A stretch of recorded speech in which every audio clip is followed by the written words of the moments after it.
हरे कृष्णा। श्री प्रभुपाद की जय। तो हम सब श्रीमद् भागवत महापुराण के अध्ययन के लिए यहाँ एकत्रित हुए हैं और हम प्रथम श्लोक के ऊपर कुछ अपना ध्यान लगा रहे हैं। सत्यम परम धीमहि कहा है, जिसमें धीमहि मतलब ध्ययी ध्यायेम। वैदिक में ध्ययी आता है, और अगर पाणिनीय व्याकरण में जाएं तो बहुवचन में आता है ध्यायेम। ये आपको यूट्यूब वो आपको नेट पर मिल जाएगा ये सब चीज़ें धीमहि का। तो ध्यायेम बहुवचन में आता है। बहुवचन किस लिए फिर? कि व्यासदेव जी कोई अपने लिए ही अध्ययन नहीं कर रहे। व्यासदेव जी का ये प्रयास समग्र ब्रह्मांड के लिए है, समस्त जीवों के लिए, विशेषकर मनुष्यों के लिए। तो सबको लेकर के व्यासदेव जी चल रहे हैं। जैसे परीक्षित जी प्रश्न करते हैं तो सबकी समझ को लेकर करते हैं, उनका संदेह नहीं होता। जैसे और भी शौनकादि ऋषि मुनि हैं, संसार के कल्याण के लिए, सबके कल्याण के लिए उनको चिंता है। अब आगे हम देखेंगे उसी प्रकार से यहाँ व्यास देव जी भी उसी भाव से चल रहे हैं। ये इतिहास भी आपको सब मिलेगा, बस आप सुनते रहिए और समझते रहिए। तो व्यासदेव अपने समग्र जितने भी भगवान के भक्त हैं सबको लेकर के और अपने में आधान करके, अपने अंतर्गत लेकर के, यानी सबको अपने साथ मान करके हमारी तरफ से भी व्यासदेव जी ध्यान कर रहे हैं भगवान का।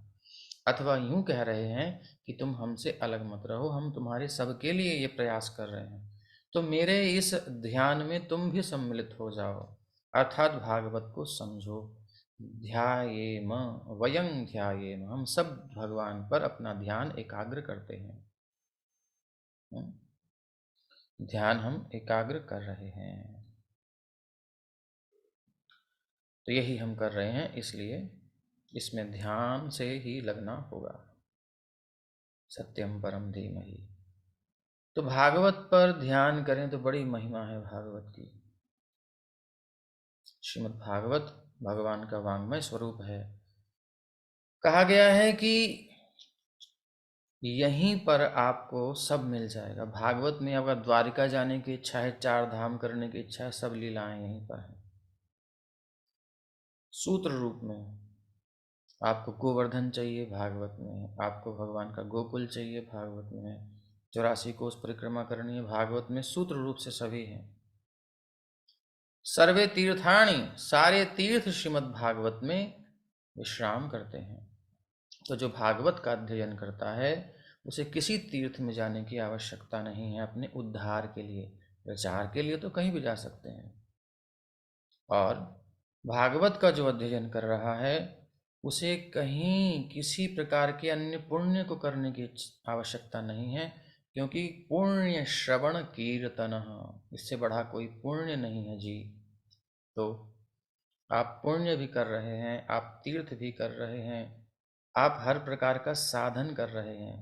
ये श्रीमद् भागवत यदि पढ़ रहे हैं तो इसलिए निश्चिंत होकर के अपने सारे सारे प्रोजेक्ट, सारे काम जितने इधर उधर के लग रहे हैं कि इम्पॉर्टेंट हैं, उनको थोड़ा साइड में करके, थोड़ा ज़रूरी कामों को निपटाते हुए और अतिरिक्त समय बचा करके भागवत के अध्ययन में हम अपने को लगाएं, तब हम इसका वास्तविक लाभ ले पाएंगे। कोई हमारे घर आए तो हमें क्या करना चाहिए? हमें उसको थोड़ा सा समय देना चाहिए, नहीं तो फिर उसका अपमान होता है, उसका मन भी खट्टा होता है। हमसे घर आए और ये क्या कर रहा है भाई, हमसे बात ही नहीं कर रहा।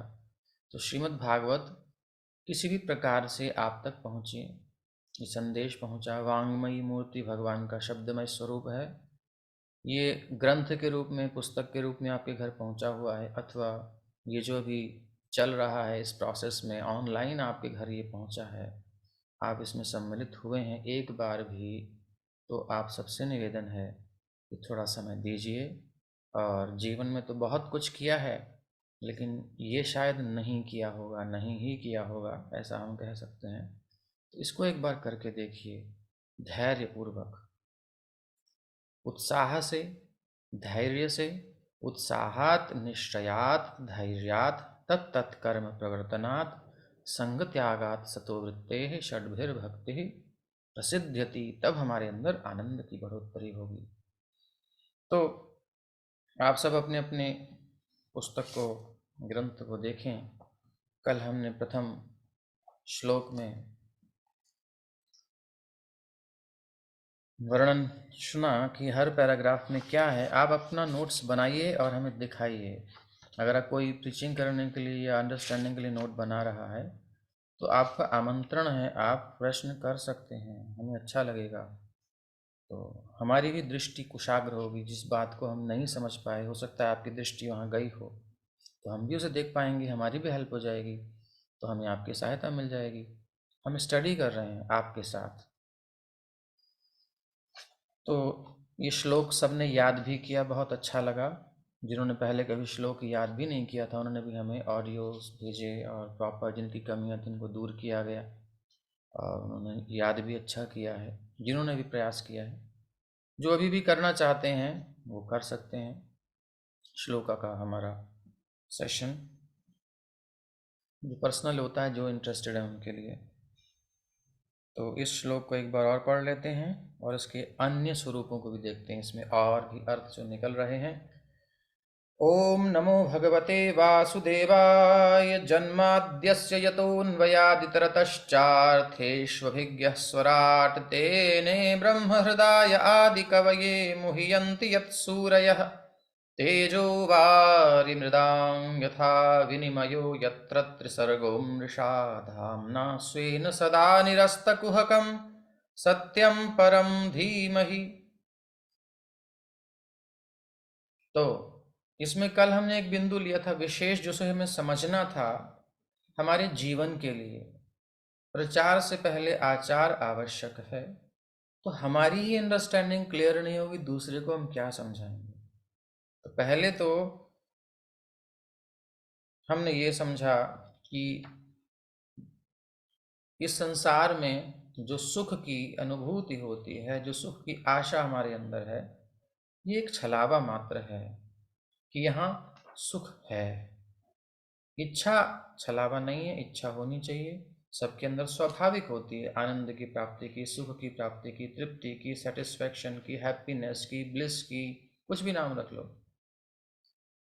तो एक उदाहरण से हमने दिया था, आपको समझाया था, और बहुत कुछ था, बट इसको हम हाईलाइट करेंगे आज, क्योंकि वो शायद सब नहीं पकड़ पाए। हमने पूछा एक दो से, तो उन्होंने कहा प्रभु जी दोबारा सुनेंगे। ये जरूरी है हमारा समझना इसको। उदाहरण दिया गया था जिस प्रकार मृग मरीचिका, उसको आज के परिप्रेक्ष्य में रोड पर हम ड्राइविंग करते हैं या बैठे होते हैं, कार में जब होते हैं, भरी गर्मी होती है, उस समय रोड पर पानी दिखाई देता है, तो उस पानी की सत्ता बिल्कुल सत्य जलवत लगती है। हमको यही लगता है कि रोड पर पानी बिखरा हुआ है, अगर ज्ञान चक्षु ना हो, शास्त्र चक्षु ना हो, अनुभव चक्षु ना हो।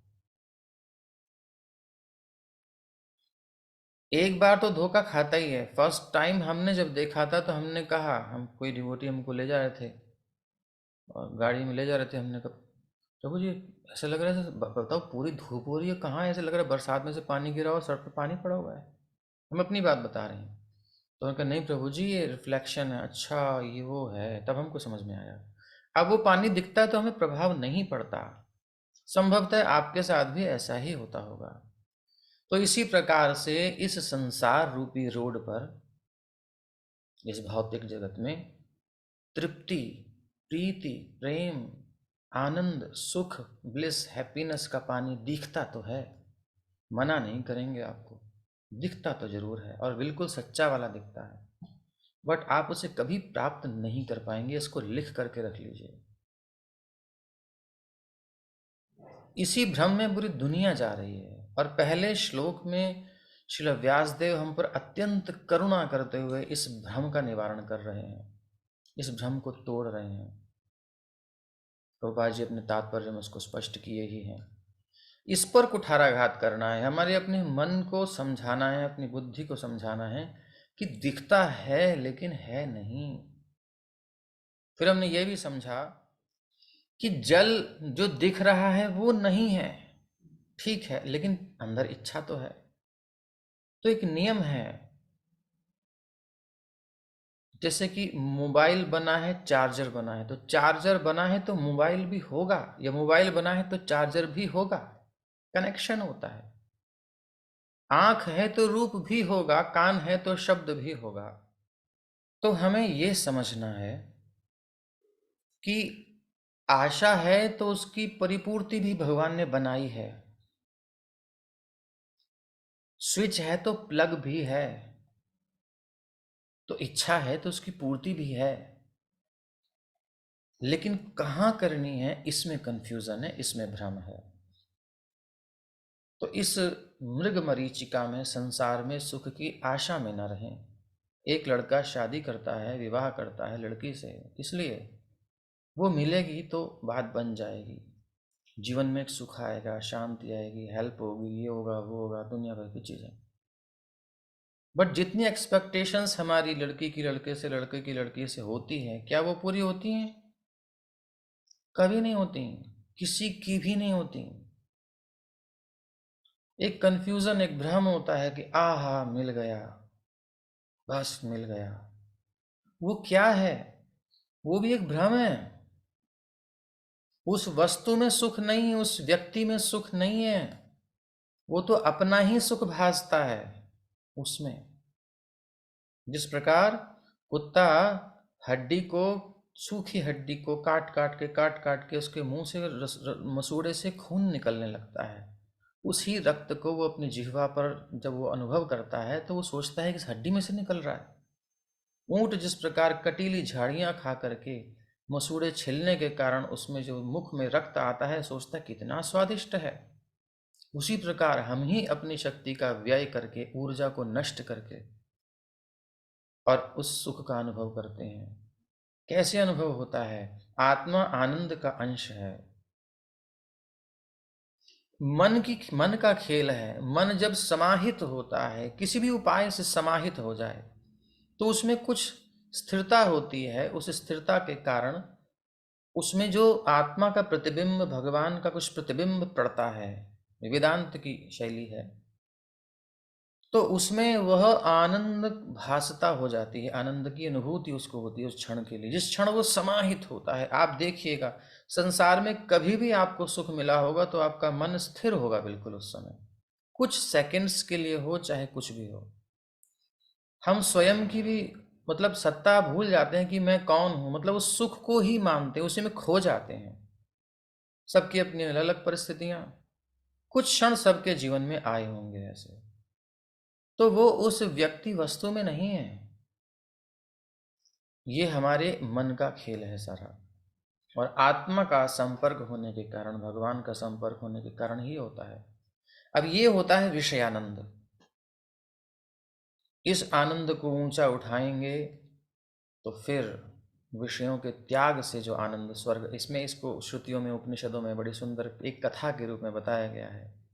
वो आपने पढ़ लेना चाहिए, पढ़ा होना चाहिए, नहीं पढ़ा है तो पढ़ लेना चाहिए कि मनुष्य आनंद कैसा है, देवताओं का आनंद कैसा है, फिर बृहस्पति का आनंद इससे ऊंचा है, इंद्र का आनंद से भी ऊंचा बृहस्पति का आनंद है, उससे ऊंचा किसका आनंद? ब्रह्मा जी का आनंद है।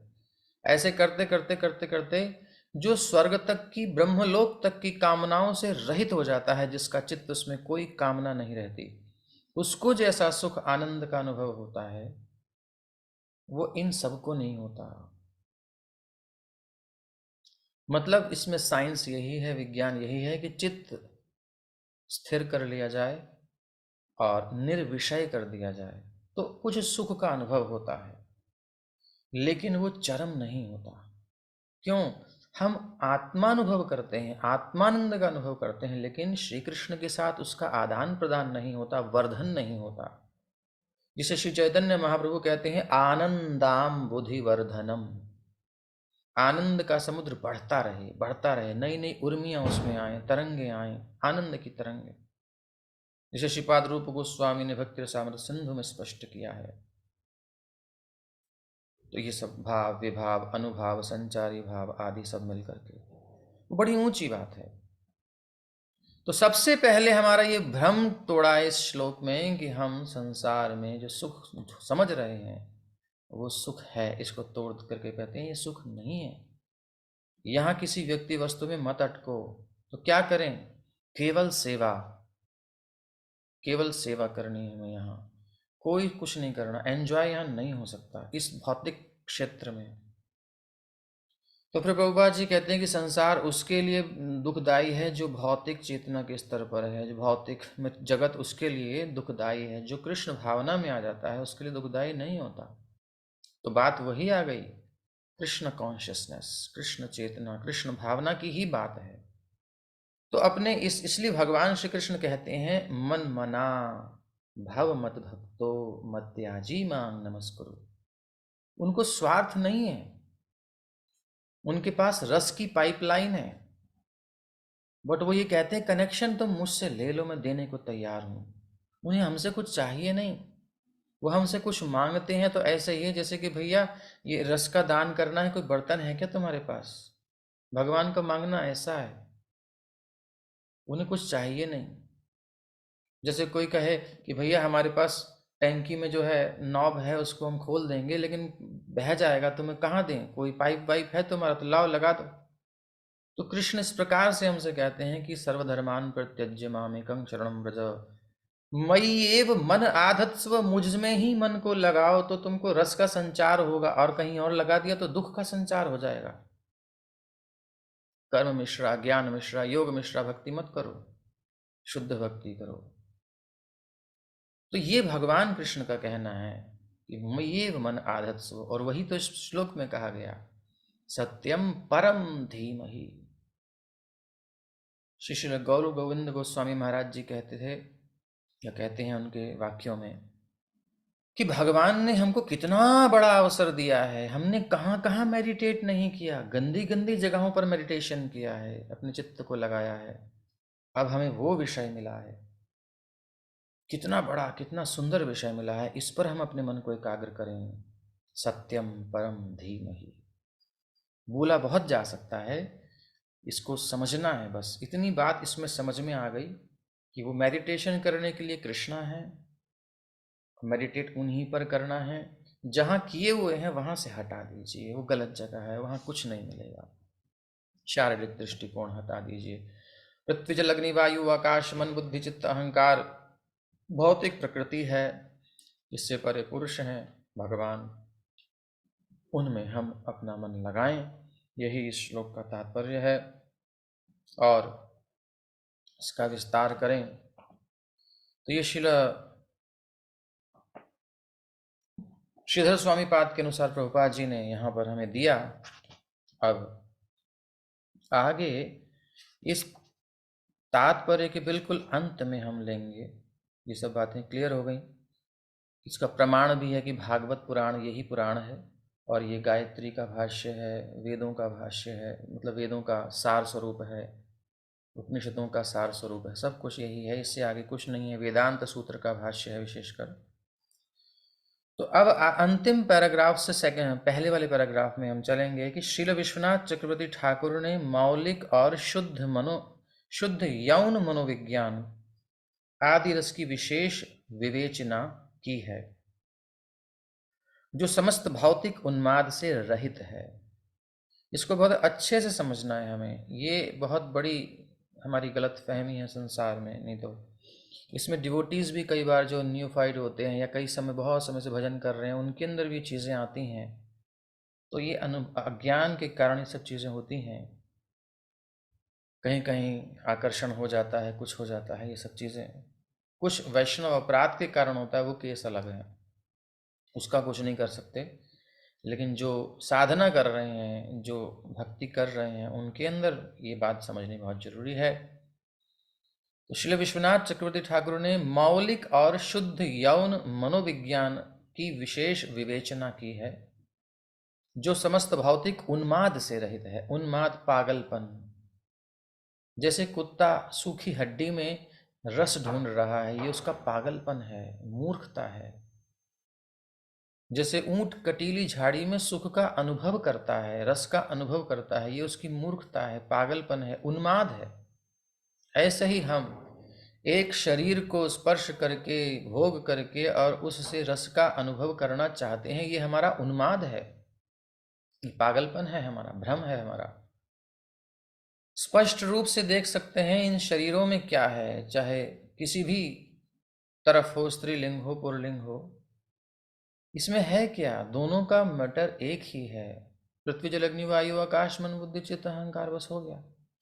और स्थूल रूप से देखें तो हड्डियां हैं, मांस है, रक्त है, मेद है, मज्जा है, मूत्र है, यही सब तो भरा है शरीर में, इसके अलावा कुछ है नहीं। लेकिन फिर भी हम इसमें रस का अनुभव कर रहे हैं। कांटों में कहाँ रस है भाई, फिर भी अनुभव कर रहा है उन ऊँट उसमें। हड्डी में कहाँ रस है भाई, लेकिन कुत्ता उसी में अनुभव करता है। तो हम भी पशुवत हैं, यदि पशु पार्श्विक चेतना में है, यदि हम अभी तक इस धरातल पर हैं, शारीरिक धरातल पर शरीर से सुख लेने की इच्छा करते हैं, दूसरे शरीर को देखकर, सुनकर, स्पर्श करके, जो भी है, ये एक उन्माद है, एक पागलपन है। ये भावना जो हमारी है, इस प्रकार की क्रीड़ाओं को करने की, इस प्रकार की इच्छाएं जो हमारी हैं, वो उन्माद नहीं है, वो मूल रूप से उन्माद नहीं है। किंतु जब वो विपरीत वातावरण में जो उनको प्रस्फुटित किया जाता है, पल्लवित किया जाता है, उनको उनको विस्तार दिया जाता है, तो वो एक उन्माद हो जाती हैं। भ्रम, दुर्योधन को भ्रम हो गया था, स्थल में जल का, जल में स्थल का। ऐसे हमें संसार में सुख का भ्रम है, यद्यपि दुख भोग रहे हैं, फिर सुख का भ्रम है। इस भ्रम को हमें दूर करना है, ये संसार का संबंध नहीं है इस भागवत में। तो भौतिक उन्माद से रहित जो रस है, उसका वर्णन श्रीमद् भागवत में है। इस पागलपन से रहित बात है। ये समस्त भौतिक सृष्टि यौन जीवन के सिद्धांत के आधार पर गतिशील है। आधुनिक सभ्यता में यौन जीवन ही सभी कार्यकलापों का केंद्र बिंदु है। आप कितना भी एडवर्टाइजमेंट देख लीजिए, कुछ भी देख लीजिए, सब जगह एक दूसरे को आकर्षित करके बिजनेस किया जाता है। उनकी भावनाओं का, उनके संवेगों, आवेगों का उपयोग करके बिजनेस करते हैं लोग। ये सब स्पष्ट है, मैनेजमेंट में सब देखा जाता है, सब होता है, ये पढ़ाई होती है प्रॉपर। जिधर भी कोई अपना मुख मोड़ता है, उधर उसे यौन संबंधों का प्राधान्य देखने को मिलता है। इसलिए यौन जीवन अवास्तविक नहीं है, ये झूठा नहीं है, गलत नहीं है, अवास्तविक नहीं है। यौन जीवन, इसकी वास्तविकता यहां नहीं है। जल की इच्छा है, प्यास लगी है, ठीक है, जल भी है, प्यास भी है, और तुम्हें पीना भी चाहिए। लेकिन ये रोड पर जो दिखाई दे रहा है, इसे चाट करके भी कुछ नहीं होने वाला, क्योंकि वो आएगा, चाटने को भी नहीं मिलेगा। अगर कोई जाए पशु की भांति, भाई जीभ से चाट ही लूं, कुछ तो मिल जाएगा, हाथ में अंजलि में तो नहीं आएगा रोड का जल जो हमको प्रतिबिंब दिख रहा है, रिफ्लेक्शन। चाट के भी तो अनुभव नहीं होगा। एक आशा, जैसे कई बार हम कोई मिठाई या कोई नई डिश हमारे सामने आती है, कभी ऐसा हो आपके साथ, आपको पसंद है नमकीन या आपको पसंद है मीठा, मान लीजिए मीठा पसंद है, अपने अपने अनुसार टेस्ट, और हमने उसको सोचा कि ये ऐसा ही होगा, नया नया है, अंदाजे से ऐसा समझा, क्योंकि ऐसा हमें अनुभव लग रहा है कि कुछ ऐसा ही होगा। बट जैसे ही मुंह में डालते हैं, एकदम विपरीत टेस्ट आता है उसमें। इसी प्रकार से इस संसार में हमारी एक्सपेक्टेशंस जब तक रहती हैं, तो उसमें हम कुछ सुख का अनुभव करते हैं, उस समय मन स्थिर हो जाता है। तो जब भ्रम टूटता है तो खत्म हो जाता है उसमें से रस। होता तो अब भी मिलता ना, ये नहीं समझ पाते। तो आध्यात्मिक जगत में इस रस का अनुभव कर सकते हैं। और जिधर भौतिक यौन जीवन तो मौलिक तथ्य का विकृत प्रतिबिंब मात्र है, बिगड़ा हुआ प्रतिबिंब है, शुद्ध रूप में नहीं है। इसके बहुत सारे साइड इफेक्ट्स हैं। अब इसका अनुभव हम अपने जीवन में करते ही रहते हैं। कितनी हत्याएं होती हैं, कितने हिंसाएं होती हैं, कितना मानसिक डिप्रेशन होता है, मानसिक यातनाएं होती हैं, हर प्रकार की समस्याएं संसार में कितनी इस वेग के कारण व्यक्ति परेशान है। ये सब इसी से हो रहा है। तो ये विकृत प्रतिबिंब है, ये स्वाभाविक नहीं है, ये शुद्ध नहीं है। सूर्य की किरण मूल रूप में तो शुद्ध है, सही है, लेकिन जब वो किसी रंगीन कांच से निकल के आती है तो वो उस रंग में परिवर्तित हो जाती है। अब ये क्या है, इसको कैसे समझें? इसको बड़ी सरलता से समझ सकते हैं। हम किसी लोहे की गाड़ी में बैठे हैं, ऐसा समझ लो आप। ये लोहे की हमने शक्तिमान जैसी जैकेट पहन रखी है, वो लोहे की है, मतलब उसमें स्पात है, उसमें लोहा है, और सामने एक बहुत बड़ा मैग्नेट है, बहुत बड़ा मैग्नेट है, चुंबक है, और हम मस्ती कर रहे हैं। लेकिन जैसे ही चुंबकीय क्षेत्र में आते हैं तो हमारा तो उधर आकर्षण नहीं है, लेकिन उस चुंबकीय क्षेत्र में आने के कारण हम उस आकर्षण का अनुभव करते हैं। हम्म। और उस खिंचाव में हमको भी जाना पड़ेगा, उसके साथ जाकर के धड़ाम से लगेगी हमारी शरीर, हमारी बॉडी, और चोट लगेगी। ऐसे ही समझ लो, ये शरीर का आकर्षण है, ये शरीर का आकर्षण, और यहां आत्मा की इच्छा, प्रेम, सेवा करने की, प्रेम करने की इच्छा, लुट जाने की इच्छा, मिल जाने की इच्छा, मतलब प्रेम का मतलब बिल्कुल उसमें तादात्म्य कर लें, मिल जाएं, अस्तित्व समाप्त ना हो, लेकिन एक हो जाएं, हर बात में अलग ना रहें। ऐसी बातें आती हैं मन में, स्वाभाविक है जहां प्रेम करते हैं। लेकिन अब जब वह इस शरीर के द्वारा परावर्तित होती है, शरीर के माध्यम से व्यक्त होती है, इस भौतिक गुणों के प्रभाव में आकर के, जो कि शरीर गुणों का ही सब बना हुआ है, तो इन अलग अलग गुणों के अनुसार उसकी अलग अलग विकृतियां उत्पन्न होती हैं, जिनका हम संसार में अनुभव करते हैं। इन विकृतियों के भोगते भोगते जन्म जन्मांतर बीत गए, इनके संस्कार पड़ गए, और ऐसा जाल बन चुका है, इससे निकलना असंभव सा है। कब तक? जब तक हम अपना प्रयास करेंगे। इसलिए सर्वधर्मान परित्यज्य मामेकं शरणं व्रज, इसलिए शरणागति है, सारे शास्त्रों का सार शरणागति है। ना ही मम बल ज्ञान शु निर्मल स्वाधीन नहे एक काया, ये काया स्वाधीन नहीं है, गुणाधीन है। यंत्रारूढ़ानी मायया, ये मायया भगवान भ्रमण करवा रहे हैं। तो अब हमें क्या करना है? इस यंत्र का आग्रह छोड़ना है, इसके आवेगों, संवेगों, वेगों को सहना है। श्रीपाद उपदेशामृत में श्रीपाद रूप गोस्वामी यहीं से शुरुआत करते हैं कि अगर तुमको वास्तव में रस का अनुभव करना है, मूल रस का अनुभव करना है, उस जीवन को तुम जो संसार में खोज रहे हो, वास्तविक शुद्ध रूप में, निरापद रूप में, बिना नुकसान के, बिल्कुल प्योर शुद्ध भोगना चाहते हो, तो इन वेगों को सहो, क्योंकि शारीरिक वेग है, मानसिक वेग है। वाचो वेगम मनसः क्रोध वेगम जिह्वा वेगम उदरोपस्थ वेगम एतान वेगान यो विषहेत, कौन सहेगा? धीर। तब आप अध्यात्म के पथ के पथिक बनोगे, अन्यथा नाम होगा अध्यात्म का, काम होगा संसार का। हो सकता है तिलक भी लगाएं, हो सकता है लंबी लंबी दाढ़ी रखें, कुछ भी कह लें, किसी प्रकार की ड्रेस पहन सकते हैं, इससे कुछ नहीं होगा। शरणागति नहीं है, भगवान का आश्रय नहीं है, काम नहीं बनेगा। मुख से बोलने से कुछ नहीं होगा, वेश धरने से कुछ नहीं होगा।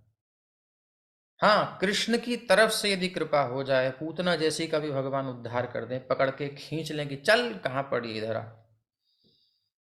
उसका देह उससे अलग कर दें, गुणों से पृथक कर दें उसे अपने प्रयास से, तो भगवान उसकी फ्री विल में एंट्री कर दें। ये भगवान की मर्सी, कृपा है। ये संभव नहीं है ऐसे, नहीं तो ये उनकी तरफ से कृपा हो जाए वो एक अलग बात है। अभी हम बात कर रहे हैं अपनी तरफ से। जब तक हम सरेंडर नहीं करेंगे, समर्पण नहीं करेंगे, तब तक भगवान हाथ भी नहीं रखते। जबरदस्ती नहीं करते किसी के साथ, किसी किसी के ऊपर कृपा कर देते हैं। अहितुक्य प्रतिहता, किसी पर वो तो भगवान तो स्वतंत्र हैं, किसी कारण से कबहू को करी करुणा नर देही, हमको ये शरीर दिया जो भी है। तो कहने का अभिप्राय, अब आप इसको स्पष्ट रूप से समझ गए होंगे। तो वास्तविक तथ्य तो भौतिक यौन जीवन तो मौलिक तथ्य का विकृत प्रतिबिंब मात्र है। क्लियर हो गया? यस या नो इसको बोल दीजिए। और प्रश्न है, इसमें कुछ डाउट है तो तुरंत कमेंट बॉक्स में लिखिए। वास्तविक तथ्य तो परम सत्य में है, इसकी फैक्ट, इसकी सारता, वास्तविकता, परम सत्य श्री कृष्ण में है। अब हमें अपने नेत्रों को संसार के रूप से हटाकर श्री कृष्ण के रूप में लुभाना है। कानों को संसार की चर्चाओं से हटाकर के श्री कृष्ण कथा में, श्री कृष्ण नाम के श्रवण में लगाना है। वाणी को संसार की चर्चा से हटा करके, व्यर्थ मर्त्य विषयों की चर्चा से हटा करके और कृष्ण के गुणगान में लगाना है, स्पर्श करना है। ये नवम स्कंद में महाराज अम्बरीश के प्रसंग में हमने देखेंगे। तो अब प्रभुपाद जी एक बात और कह रहे हैं कि निराकार रहते हुए शुद्ध यौन जीवन रख पाना संभव नहीं।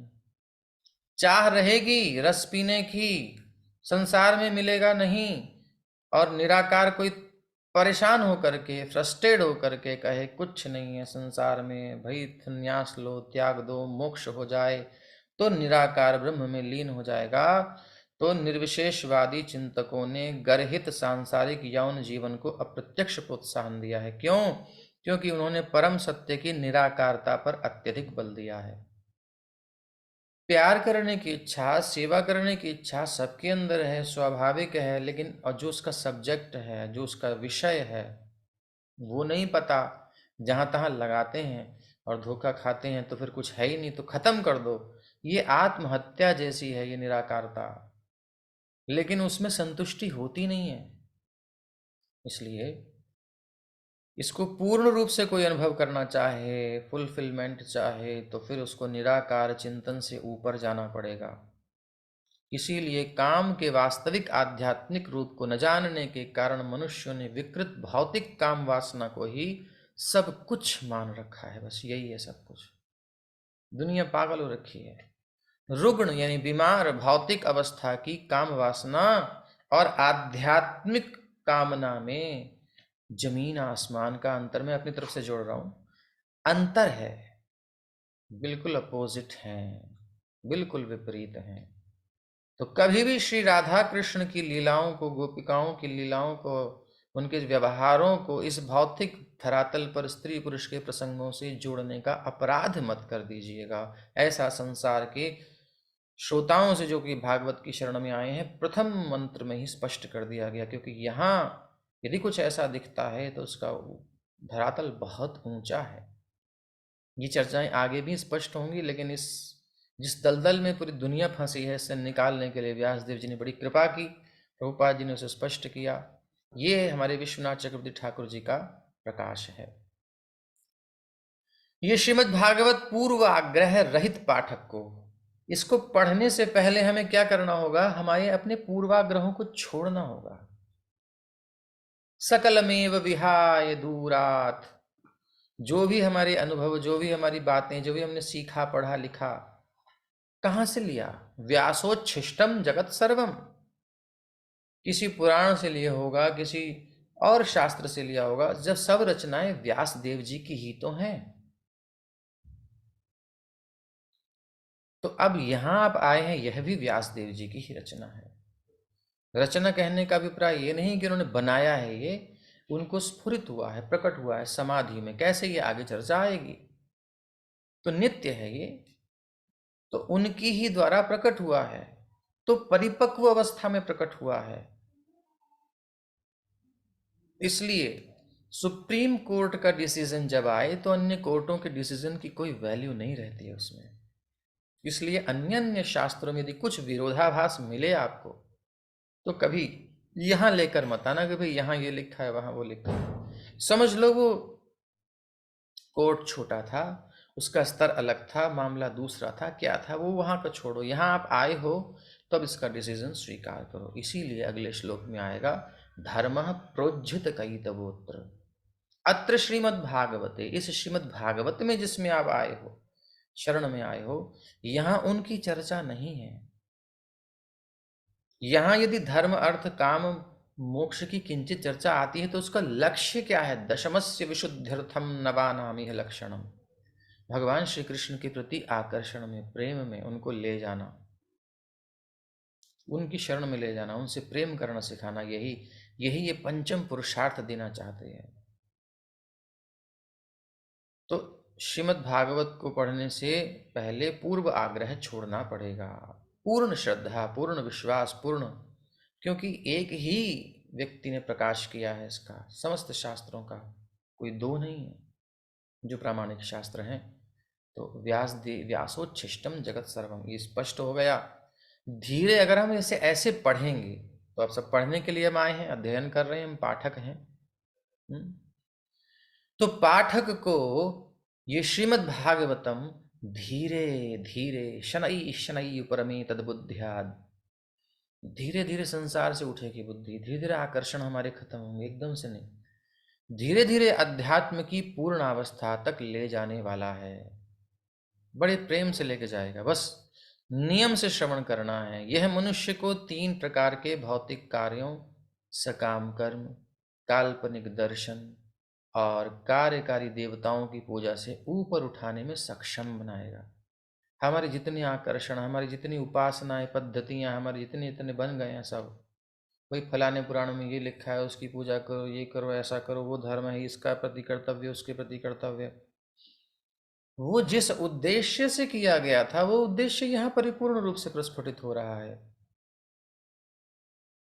एक बार गुरु महाराज से कोई प्रश्न कर रहे थे, महाराज ने कोई प्रसंग भागवत का लिया, बोले ब्रह्मांड पुराण में तो फलानी बात लिखी है, ऐसे लिखा है, वो ऐसे लिखा है। भैया गोस्वामियों ने, आचार्यों ने, सबने ये इसका पुष्टि की है, नहीं समझ में आ रहा, उसको नहीं आ रहा, तो गुरु महाराज कहते हैं जिन पुराणों को लिखने वाले व्यास देव जब असंतुष्ट रहे तो तुम कैसे संतुष्ट हो जाओगे? अर्थात अभी तुम उसी आग्रह से, पूर्वाग्रह से ग्रसित हो। अगली सीढ़ी पर पैर रखने से पहले पिछली सीढ़ी को छोड़ना होता है भाई।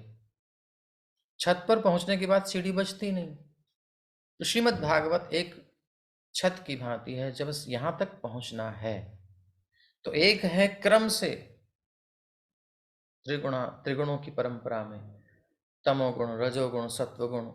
तमोगुण से कैसे निर्गुण अवस्था में, रजोगुण से कैसे निर्गुण अवस्था में, सत्वगुण से कैसे निर्गुण अवस्था में कोई आए, उसके लिए शास्त्रों का रचयन है। तो कोई तमोगुण से रजोगुण में जाएगा, रजोगुण से सत्वगुण में आएगा, फिर वहां से, या डायरेक्ट अलग अलग प्रकार से आना तो यही है। अब यहाँ पर आने के बाद कहीं कुछ सोचना कहना नहीं है। कोई छत पे पहुंच के उस सीढ़ी पे पैर रखने का प्रयास करे नीचे वाली, तो उल्टा मुंह गिरेगा जाकर के। इसलिए भागवत में आने के बाद किसी अन्य, किम वा परईश्वर, ये सब इस अगले श्लोक में आने वाला है, इसे हम समझेंगे। तो ये मनुष्य को 3 प्रकार के भौतिक कार्यों, सकाम कर्म से फ्रूटिव एक्टिविटी खत्म कर दी जाएंगी। यहाँ कोई कामना मत करो, क्योंकि कामना ही तो नचा रही है संसार में। बिना कामना किए ही आपकी इच्छाएं पूरी हो जाएंगी। कामना तो नया जाल बुनना है, पुराने प्रारब्ध के अनुसार हमें मिलना ही है, स्वाभाविक, इसमें कोई समस्या ही नहीं है। आप थोड़ा करके देख लो, धैर्य रखिए।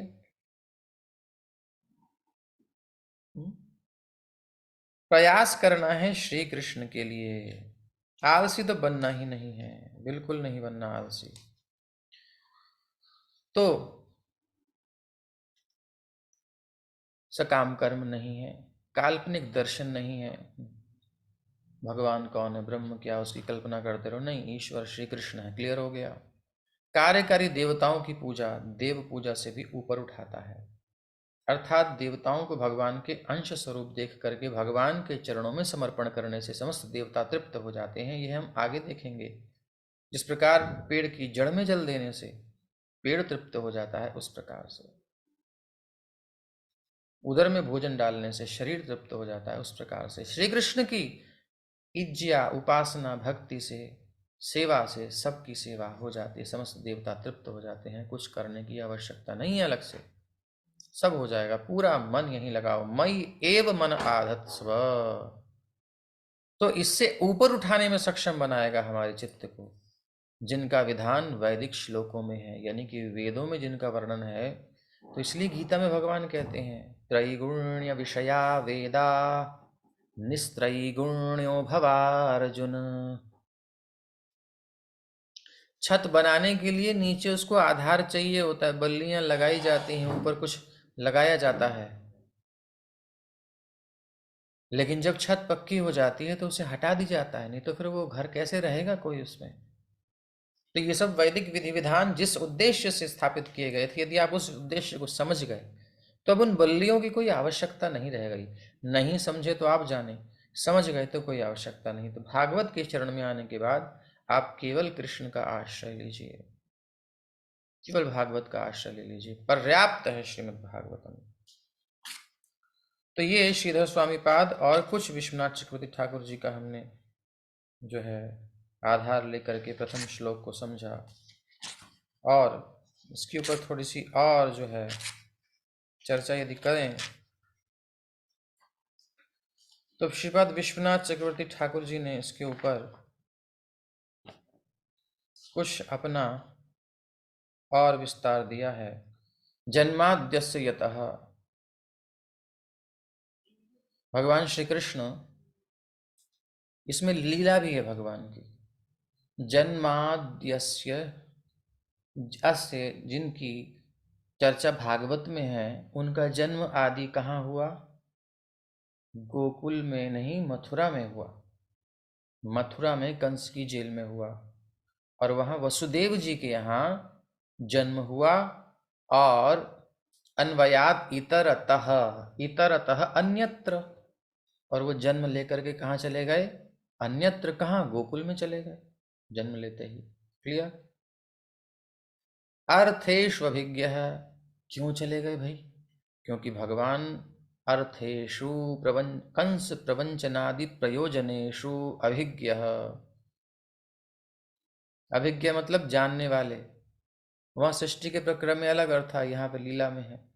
तो वो जानते हैं कंस मामा को कैसे छलना है, कैसे उनको धोखा देना है, इसलिए चले गए। तो अर्थेष्वभिज्ञ,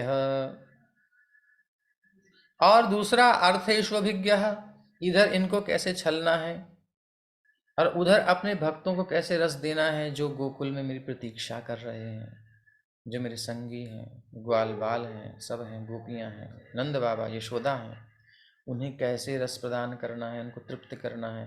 अर्थेषु प्रेम, उनके प्रेम के कारण जो है ये चले गए, उनके प्रेम में बंध करके चले गए। भगवान प्रेम में बंध करके जाते हैं। तो दोनों तरफ से हो गया। अर्थेषु अभिज्ञ, इन बातों में ये जानकार हैं, इनको पता है, अभिज्ञ है। और स्वराट, और वहां जाकर के लौटे नहीं, रह ही गए समझ लो। क्यों रुक गए वहां इतने समय तक? क्योंकि वो जानते हैं कि कैसे भक्त के साथ प्रेम का आदान प्रदान करना है, और भक्त जानते भगवान से कैसे प्रेम का आदान प्रदान करना है। तो भगवान जहाँ प्रेम होता है वहीं पर स्थिर हो जाते हैं, टिक जाते हैं। इसीलिए भगवान के अपने भक्त हैं, वहीं पर वो अपने आप को उनके समर्पित कर देते हैं। यह उनकी स्वराटता है। स्वराट, स्व मतलब अपने जनों को अर्पित कर देते हैं अपने आप को।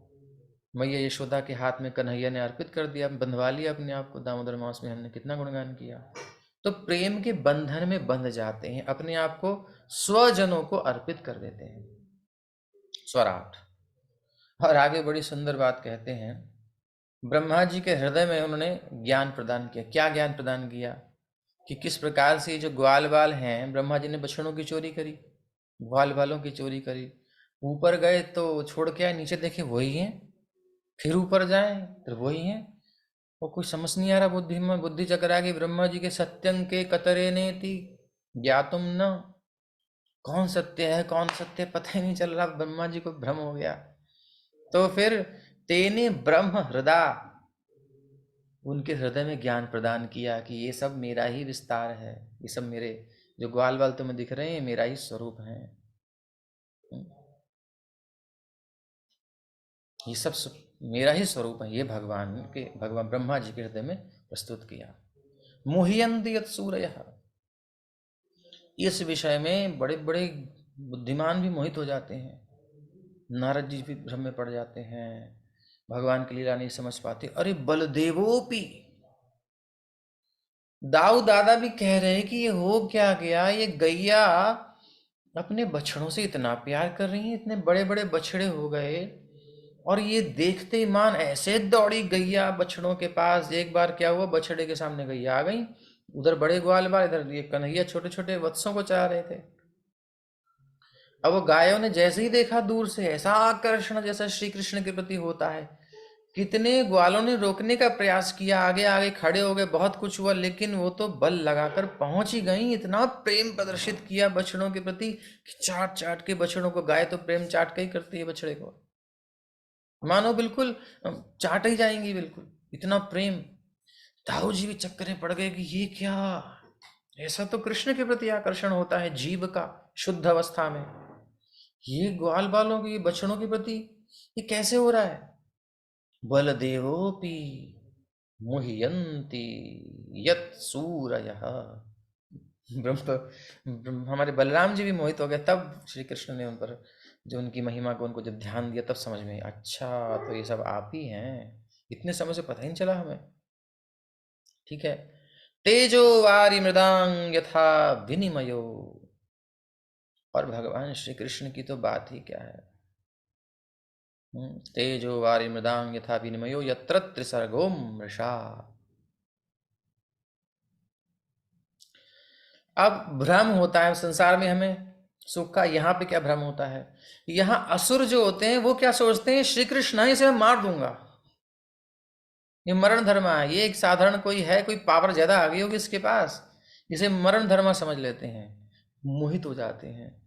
तेजो बारी मृदाम यथा विनिमयो यत्र त्रिसर्गो मृषा, विनिमय हो जाता है।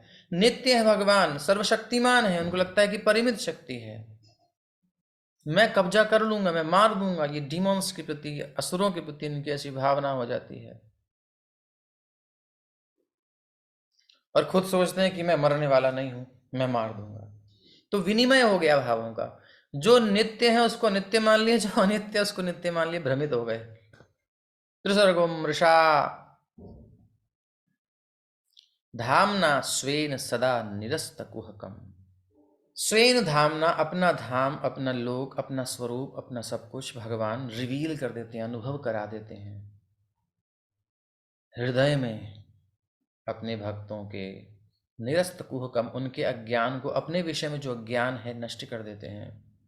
जो भगवान का नाम जप करते हैं, नाश्याम्यात्म भावस्थो ज्ञान दीपेन भास्वता, भगवद गीता।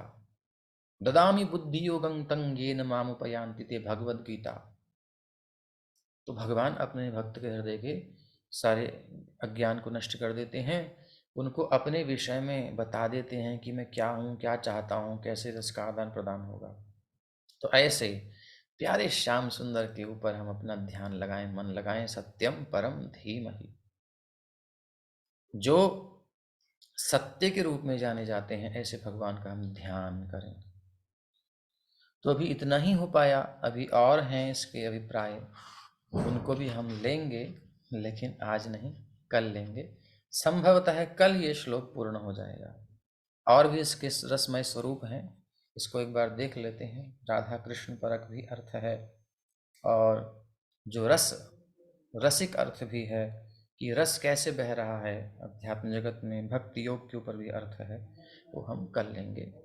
श्रीमद्भागवत महापुराण की जय, श्रील प्रभुपाद की जय। हरे कृष्ण।